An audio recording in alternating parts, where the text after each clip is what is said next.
우리는 자꾸 이 영화를 보고서 내가 누구일까라는 의문, 난 누구일까, 혹은 나의 정체성, 혹은 나의 욕망은 무엇일까, 이런 것들에 대해서 왜 우리는 자꾸 이렇게 생각하게 되고 침잠하게 될까요?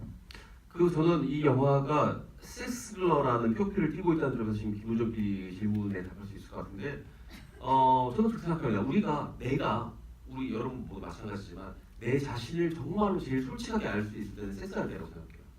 정말 내가 누군지 다 보여줄 때. 만약 그렇지 않다면 뭔가에 억눌려 있거나 제대로 된 섹스를 못하고 있다는 뜻입니다.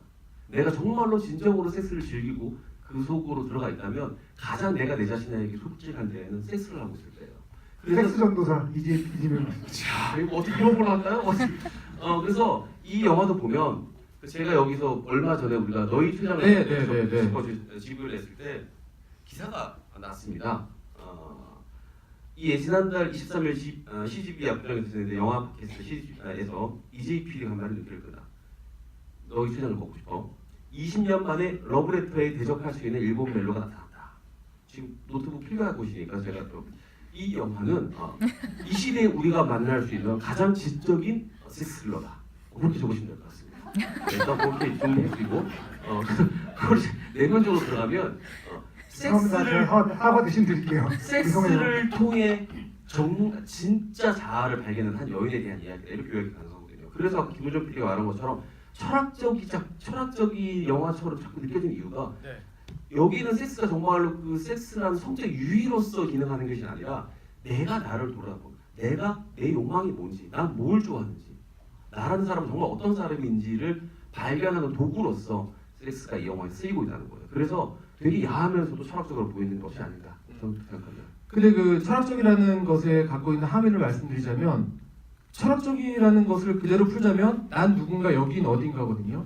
그러니까 내가 누구인지를, 그리고 난 어느 좌표에 내가 속하고 있는지를 묻는 게, 그게 이제 말하자면 저는 철학이라고 생각하는데, 이 두 개의 사람도 마찬가지로 내가 누구이고 나는 어디에 있는지 내 좌표를 찍기 위해서 부단히 노력하는 과정을 그리고 있어요. 그런데 그 좌표를 찍기 위해서, 우리가 좌표를 찍기 위해서는 X, Y축 기준선이 있어야 되잖아요. 그죠? X, Y축 기준선이 있어야 내가 몇 사분면에 속하는지 좌표를 찍을 거 아니에요. 근데 그 기준선을 정하는 데 있어서 가장 유용한 도구가 몇 가지가 있습니다. 그 중에 한 가지가, 가장 대표적인 경우가 죽음 같은 경우가 되겠죠. 그죠? 죽음 같은 경우는, 죽음이라는 화두는 영화 속에서 좌표를 찍는데 가장 유용한 화두예요. 왜냐면 죽음만큼 우리 모두에게 골고루 평등하게 주어지면서 동시에 필연적으로 어쩔 수 없이 맞닥뜨릴 수밖에 없는 유일한 한 가지잖아요. 그 한 가지로 인해서 우리는 좌표를 찾아가기가 굉장히 쉽습니다. 그리고 또 한 가지, 그 죽음 같은 경우에는 여기 보면은 타임 투 리브 같은 그 작품, 프랑스 오종의 전작 가운데 여기에 보면 이제 프랑스 오종이 죽음이라는 걸 그 좌표의 가장 중심적인 어떤 틀로서 사용을 합니다. 그리고 이런 타임 투 리브 같은 예외를 제외하고 거의 대부분의 경우에 또 하나의 정말 중요한 중심축, 아까 죽음이 X축이라면 이 Y축 정도가 되겠죠. 사랑이라는 것에 대해서 프랑스 오종은 끊임없이 천착을 하고 집중을 합니다. 그 축을 세워서 과연 나는 누구고 나는 어디에 있는가라는 걸 밝히기 위해서 끊임없이 노력을 해요. 근데 그 사랑이라는 것들도 여러 가지 변주가 있습니다. 예를 들어서 여기 프랑스 오종 작품 가운데에서도 그냥 일반적인 남녀 간의 사랑도 있고요. 또는 금지된 사랑, 해서는 안 될 사랑도 있고요. 법적으로 뭐 불법이고 도덕적으로 불법인, 도덕적으로 금지된 이런 사랑도 있고요. 심지어 남녀 간의 사랑이 아니라 남남 간의 사랑, 뭐 여여 간의 사랑, 이런 우리가 흔히 말하는 이성애가 아닌 동성애적인 측면에서 바라보기도 하고요.